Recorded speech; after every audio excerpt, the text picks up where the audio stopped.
Welcome to Whitefield Academy's State of the School, our annual address in which leadership reflects on our current position and shares new key updates on our strategic direction. Each day, we'll explore one of the many exciting ways Whitefield deepens Christ-centered transformational learning for each student. Today, let's take it over to second grade teacher and department chair Anne-Marie Hallett as she sits down with one of her former students, Reid, as they talk about learning how to, you guessed it, read. Take it away, Anne-Marie. My name is Anne-Marie Hallett, and I teach second grade here at Whitefield Academy, and I have been teaching here for 10 years. This is my 10th year, and I am sitting here with one of my favorite people in the world, one of my former students. So, Reid, you can introduce yourself. Yeah, like Ms. Hallett said, I'm Reid, and I'm 9, and I really like to play baseball, and I like reading too. So, yeah. I've been at Whitefield since I was in pre-K, so 5 years, I think, yeah. So what was something, whenever we would do reading assessments, remember remember we would do them in the beginning of the year, middle of the year, and the end of the year, just like you're doing now in third grade. What was that like? Do you remember kind of how it works? Because the people listening don't really know how it works. So there would be like words, like pages of words, like nonsense words and real words about like lessons that we were practicing. Different skills that we learned. Yeah. Mm-hmm. And do we read like stories? Yeah, stories. There's two different parts. So the parts with the skill words that you would read the list, and then you would also read a story, and you would answer questions or talk about what you remembered about the story, right? Yeah, that was really fun. Do you like when your teacher, or when I would call you out and you would just be with just your teacher? Yeah. What does it feel like, or why do you like it? Well, like I said at the beginning, I really like reading, and I just think it helps me like learn a lot too, with like every single word there is in the world. Like, so now you kind of feel prepared to attack any word. You could read literally any book in the world now, right? Yeah. Yeah. So you feel more confident. Yeah. When your teacher sits with you and it's just you, do you feel special? Yeah, I do. Yeah. Tell me more about that. It makes me feel like a special person, and like reading and everything that I do feels a lot like easier, more like calm, and easier to say the words. Like I feel like I would mess up if it was in the front of the class. Reid, what about nonsense words?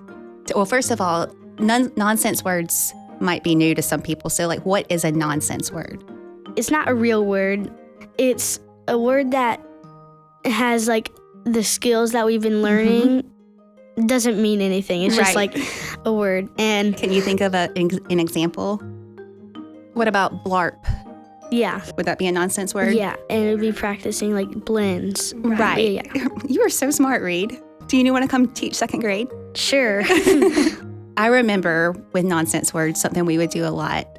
I haven't really done it with my class this year that much yet, but remember when I would call out nonsense words on our dictation, and they would be silly nonsense words, and we would make up the definitions. Remember? Yeah. Do you want to try one? Yeah. Okay, let me think. What about the word pen slop?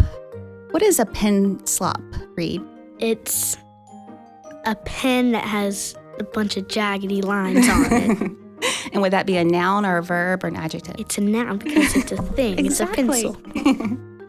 But nonsense words are really fun, aren't they? Yeah. But mostly we're able to see if you truly understand the skills that we're learning, and you're not just memorizing words, right? Yeah. Well, why do you love to read? Like, how does it feel when you're reading just for fun and just for pleasure? Everything that you did, like, helped me a lot with all my reading, like, further on in third grade now. It's, like, a good thing for me to do, like, when I'm kind of, like, bored, or when there's, like, a list of stuff, and at the end it says, like, read to yourself, or... You're happy? Like, yeah. When it says read to yourself? Yay! Yay! If you were going to tell somebody on your baseball team, if you were going to say, I go to Whitefield Academy, let me tell you about it, what would you tell them? I would say, like, It's the best school ever. Go there. Go there. Why is it the best school ever? I think when everything that you learn, it's like a really good, fun way of learning. So you enjoy learning? Yeah. Yeah. What about like God and how you experience God, or what you like? Tell us about why would this school be different than maybe another school? Some schools aren't Christian, and I'm a Christian, so like my family is like a Christian family, so I'm glad I'm here, and helps me learn more about everything about the Bible and Jesus.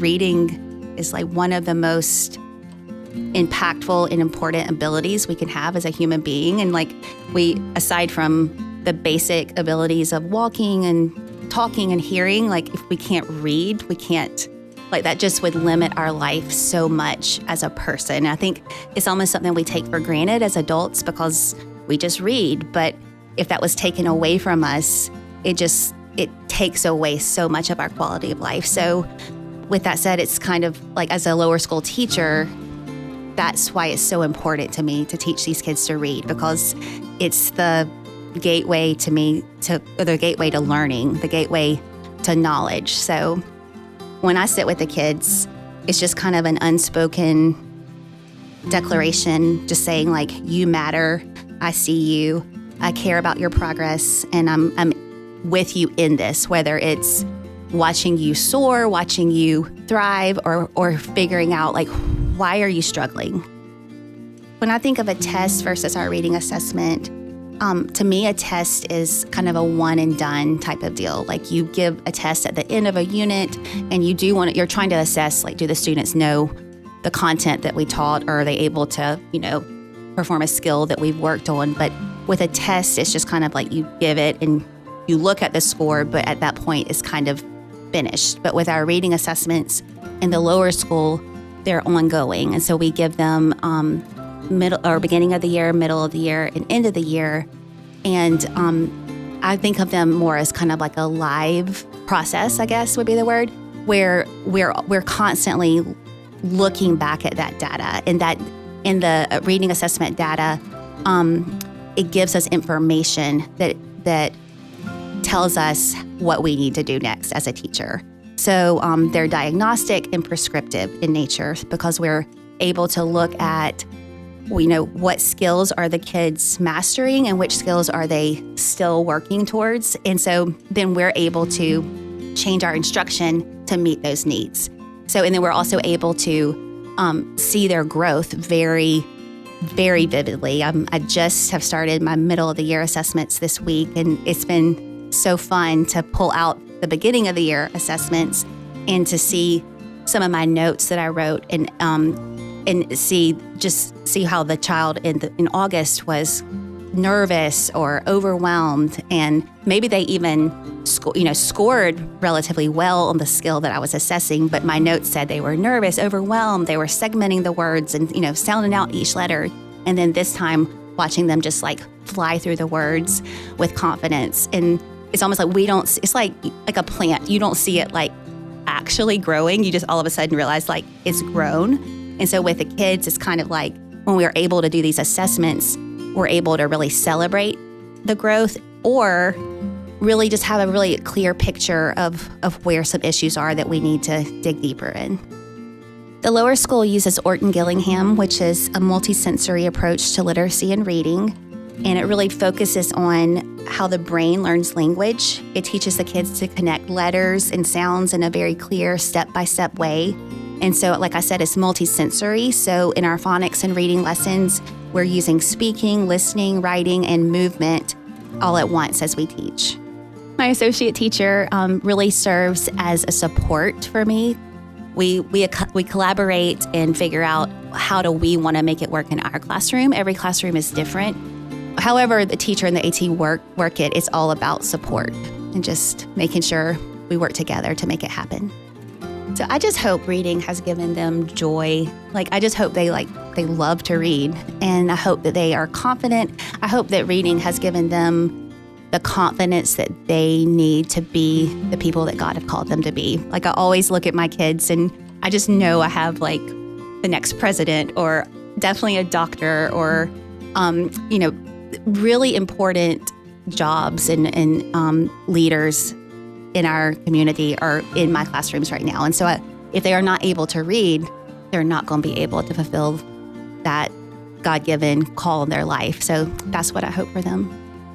When I think about the state of the lower school, I think about how reading is just one way that we move from transactional learning to transformational learning in and out of our classroom. Everything in second grade just made me feel like a better person. Reid, you're going to make me cry. It's true.